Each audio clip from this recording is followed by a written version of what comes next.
Hello, everyone, and welcome to a new episode of the Start Your Business, Change Your Life podcast. I'm Nell, the CEO and owner of womenforchange.info, where we help women start and grow their businesses online. I am so excited and elated that I have been consistent with this podcast and I've made it to episode 10. It makes you feel like you're really about this podcast life, I'm really doing it. I'm at episode 10. I stuck with it and here I am. And it kind of goes a little bit with what I'm going to be talking about today in this podcast, and that's about timing in business. It was a toss-up between talking about time and timing. I didn't want to jam it together because the two are kind of different. One would be like how you manage your time and getting things done.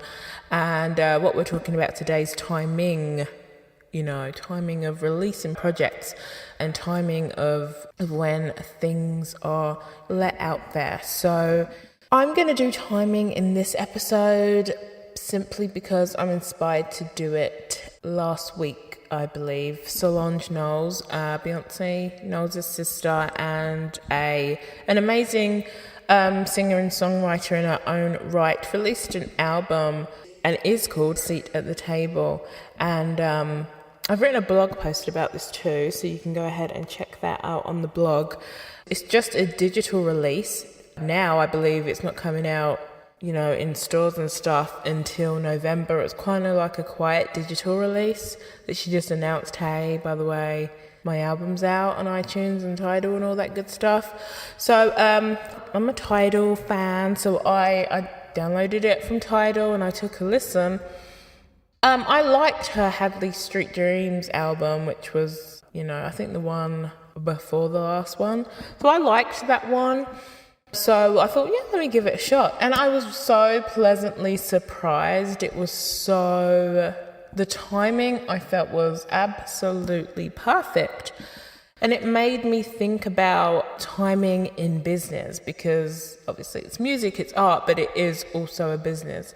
She has now got the number one album in the country. So her and Beyonce were able to get number one albums this year.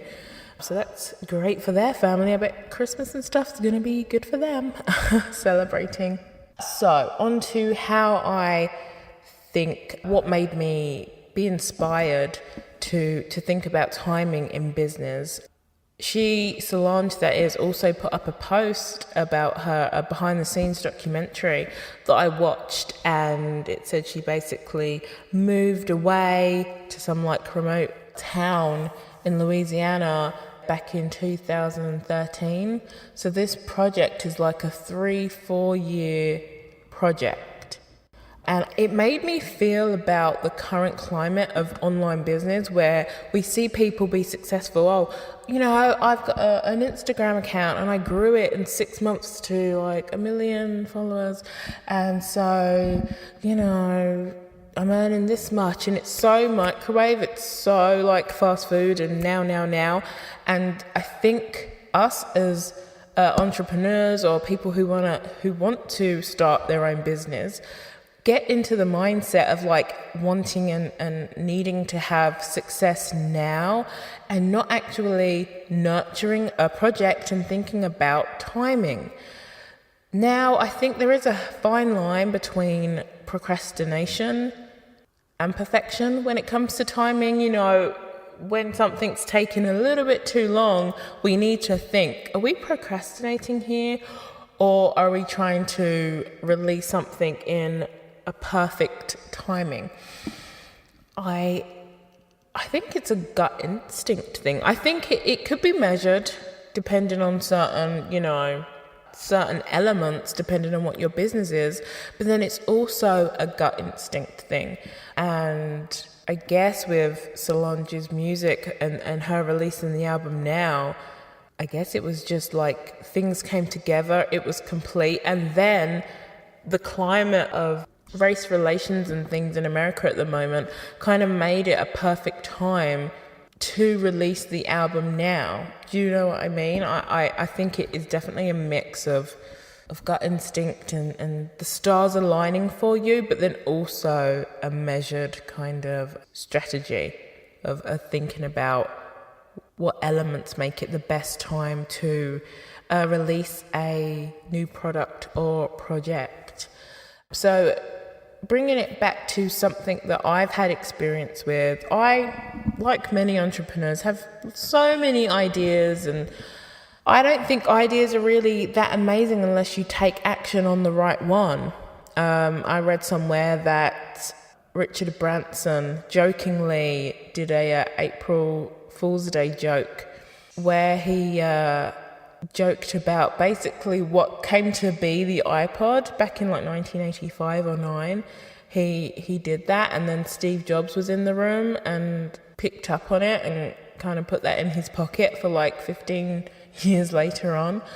So I guess that was Richard Branson's idea. It was a joke to him, but it was an idea transferred as an idea to Steve Jobs, or he may have already had that idea, but he took action on that idea, and it came to revolutionize the music and tech industry.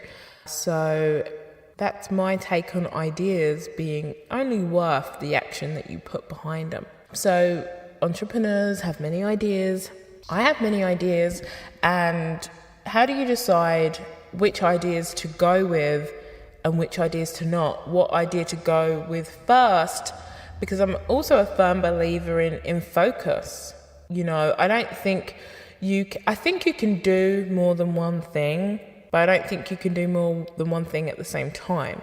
Like, you can't launch 2 businesses at the same time to like a great success. It's like juggling plates. When you see people doing the juggling act when they're spinning plates, they don't try and spin like 5 plates at the same time because it's impossible. They start one, they go to the next, and then they have a system of spinning all the plates. So I really think that with your ideas, you have to pick one out of, the many that you may have, and really focus on that one, nurture that one.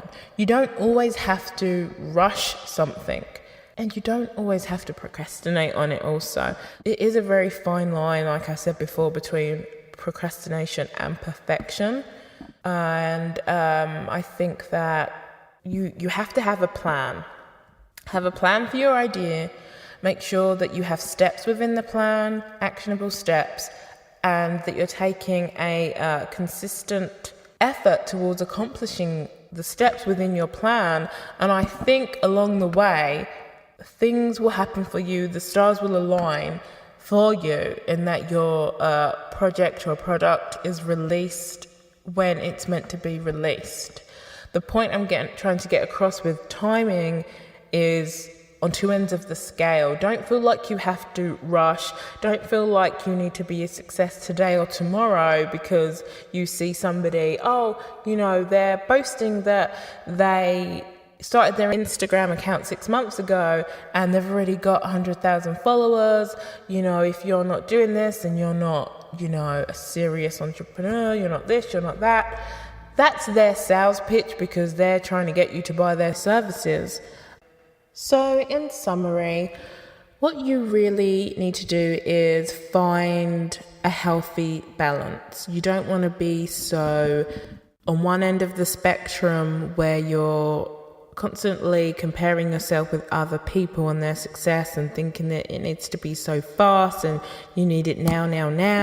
And then you don't want to be at the other end of the spectrum where you are procrastinating and taking forever to make decisions. You want to be lean, you want to be agile and able to put your ideas out there, test them, get feedback, learn from the feedback, change the things you need to, and then go again.